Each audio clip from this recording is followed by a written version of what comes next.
Hey everybody, on today's episode of Deedoes Garage, I am going to have to figure out why my power steering unit in my 2015 Chevy Silverado took a dump on me. Now, there was a recall a couple of years ago about this. I didn't know about it. I'm sure it would be like if you took your vehicle in for another recall, they would just go ahead and service that part, but I didn't know that this particular part of the truck had a recall. And so I didn't know that this part of the truck had a recall on it. Otherwise, I probably would have gotten it fixed. Luckily, when my truck's power steering went out, it happened right in my driveway. And I wasn't, 300 miles away from home or anything like that. But it's still going to pose a problem because, my garage is kind of full right now. So any work I have to do on it, I have to do outside. And it basically, I got to do it right where it sits. So, I mean, it's going to, at least it's sitting on my concrete pad and not sitting in the grass or something like that. So if I have to, jack it up and put it on jack stands or anything like that to work on it, I can do that on my concrete pad. One of the things you got to do is you got to hook it up to a scanner, a scan tool, and hopefully it'll kind of point you in the right direction on where the problem is. We had a couple of days of rain here, so the day that it was raining the hardest, is the day that I jumped in my truck to drive it, and I had no power steering. So my power steering light came on, service power steering light came on, my ABS and traction control all came on, and I think that's a pretty good indication that that's all related. So I did some pricing online. If your electric motor goes bad, I've seen prices anywhere from $500 for a replacement motor to $1,000 for a replacement motor.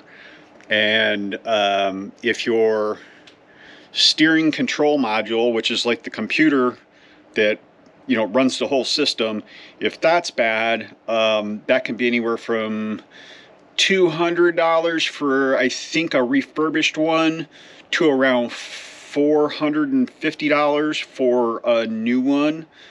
So I'm hoping that the reason that I'm having an issue is that maybe it's just a bad ground. I've read on some forums that bad grounds can cause that, and because it happened during a rainy day, I'm hopeful that that's what did it, or at least I'm hopeful that it's the module and not the motor itself. The module should be fairly straightforward to replace. The power steering motor, I've never done one, so hopefully if that's what it is, then it'll be easy to do. But let's get a scan tool on it and see what it says. Okay, so this is the warning that you get. It pops up on your little information system, and then you can see over here I have my ABS light is on and my traction control light is on. I haven't turned off my traction control, so it's all, my opinion is this is all related. So I got my handy dandy scanner here. Hopefully this will tell me what I need to know. Let's see here. I'm trying to get to a part where it was saying it's unable to connect to my ABS system, but that could be the scanner or it could be the system itself. It's unable to establish connection. So got inside the truck, as you saw. I checked the scanner, wasn't getting anything out of that. So I started searching around underneath the hood here, and over here is where the whole ABS and all that stuff system is. And that's when I discovered that something has chewed through all of my wires. All of them. So, yeah. Guess that would be the reason why I don't have any communication with my ABS system with the scanner. And, yeah. Not sure what chewed through my wires there. Mouse or something, I guess. But this truck doesn't sit very much. It's driven almost daily. So I'm not sure what chewed through all my wires, but yeah. So I guess I got some fixing I gotta do here. Hopefully that'll solve all the problem, but I guess we'll find out that that's the only thing. But I don't know what would have chewed through all them, but there are definitely some. You can look at that. There's some chew marks there for sure. Yeah, I don't see anything else chewed through. I'm looking at all the other stuff. Well, luckily that's not a hard fix, I don't think. I'm just going to have to take this connector off here and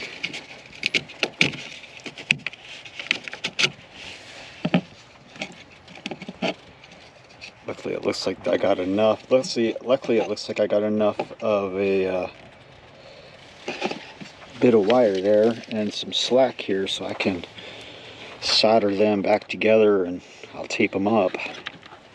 Yeah, wow, that's kind of, I have actually never had anything happen like this before. This is the first time. Absolutely amazing.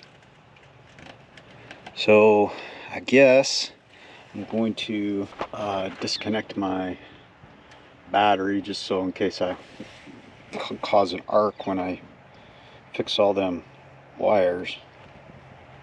Yeah, wow, absolutely, wow. I'm totally shocked. I was not expecting that at all. I was expecting to have to replace my ABS module or the power steering module or something like that. Not that something had chewed through my wires. So I got all the wires stripped on the connector part.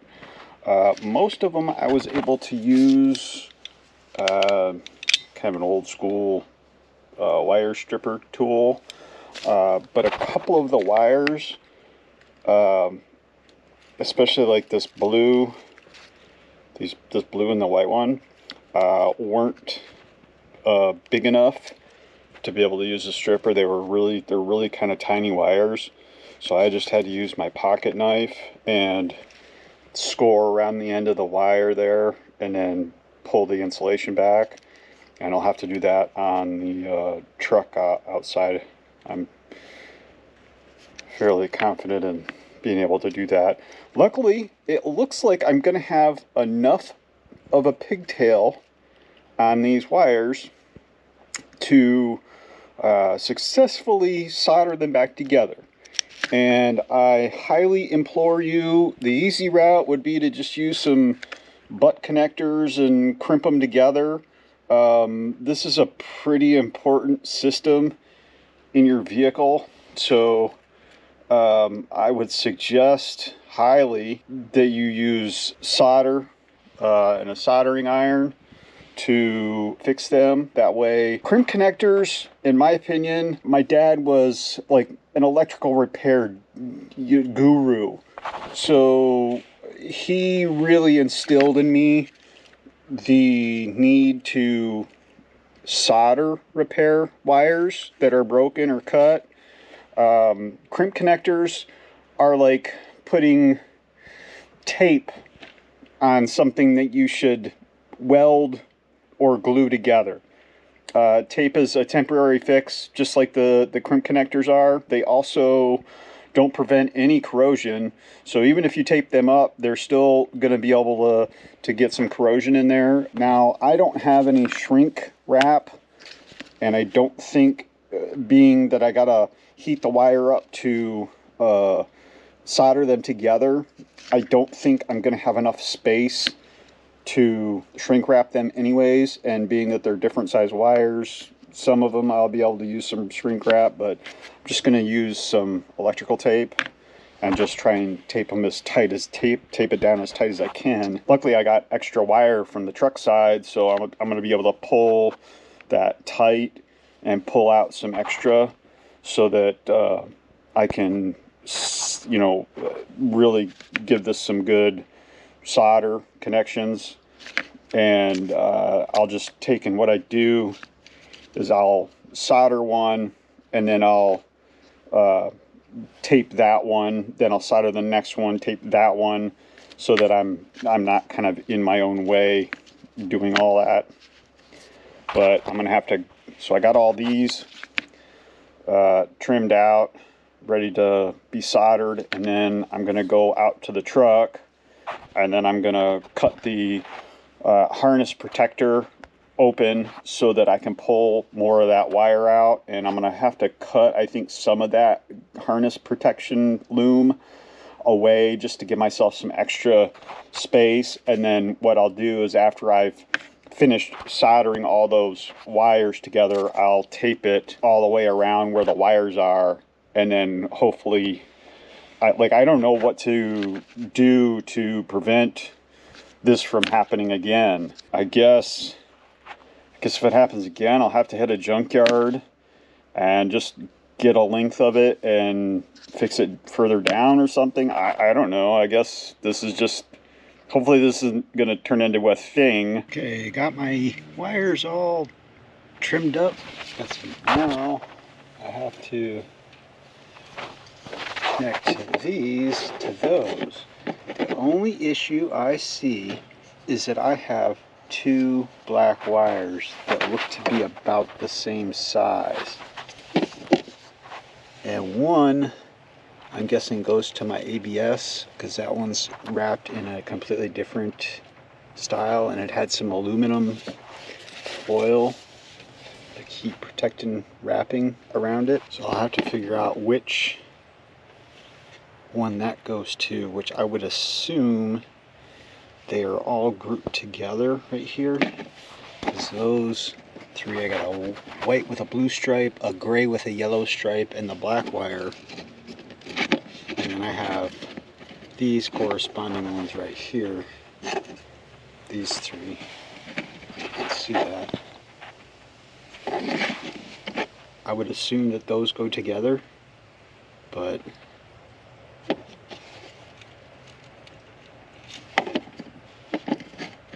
I'm gonna look a little closer and see if maybe there's some kind of a other kind of a mark on that black wire.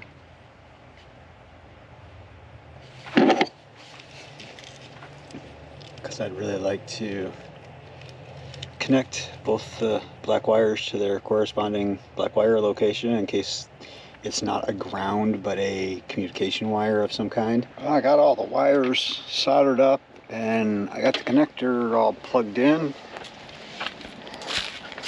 Now we're gonna hop in here and see if that fixed the problem. Fingers crossed.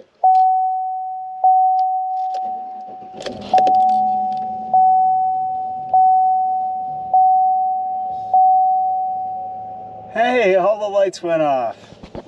Power steering works good. You're not gonna believe this. I had just gotten it fixed probably a week ago. It's happened again.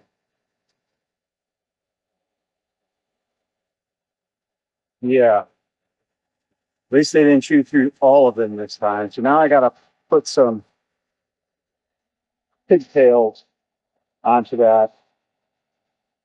Add some wire to it because they actually chewed all the way through them this time. You never had this problem before.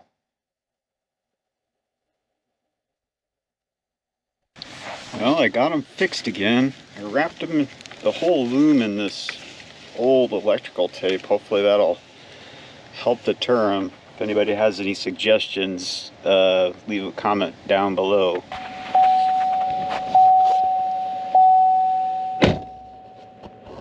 Got it fixed again. Boy, that's becoming a pain in the butt though. That's the second time in the last probably 2 weeks that I've gotten it. It's happened. So Thanks for watching. Keep your fingers crossed that it won't happen again.